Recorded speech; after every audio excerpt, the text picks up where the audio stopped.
ప్రాథమిక విద్యా బోధన కోసం ఏపీ సర్కారు ఏటా కోట్ల రూపాయలు ఖర్చు చేస్తోంది. ప్రీ స్కూల్ ఎడ్యుకేషన్ బాలలను భావి భారత పౌరులుగా ఎదిగించేందుకు తొలిమెట్టేందుకు ప్రణాళికలు సిద్ధం చేస్తోంది.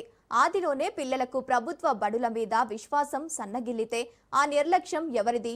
కార్పొరేట్ స్కూల్కు ధీటుగా ప్రభుత్వం స్కూల్స్ను తీర్చిదిద్దామంటున్న పాలకుల మాటలకు చేతలకు పొంతన లేకుండా పోతుందనే ఆరోపణలు సాక్ష్యం శ్రీరామ ప్రాథమిక పాఠశాల.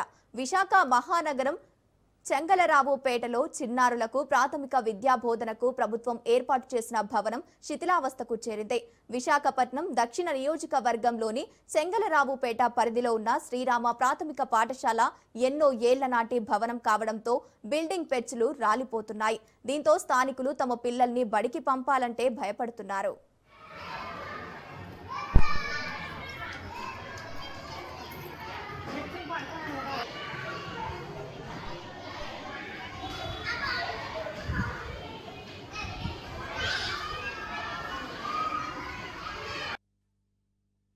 అండి నేను పక్కన షాప్లో పనిచేస్తాను.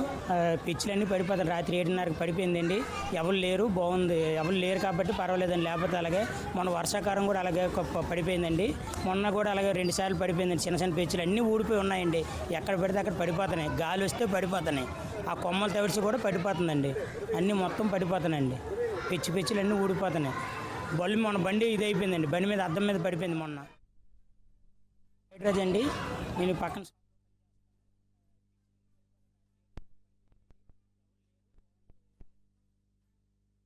ఉల్లిపాయల వారి వీధిలోని గవర్నమెంట్ స్కూల్ ఉందండి. ఆ స్కూల్లోని పిల్లలకి భోజనాలు తినేటప్పుడు పెద్ద గాలి వర్షం వచ్చేటప్పుడు ఘటాన్ని పైనుండి కొమ్మల పక్కన వచ్చి బిల్డింగ్ పెచ్చులు పడిపోతున్నాయి.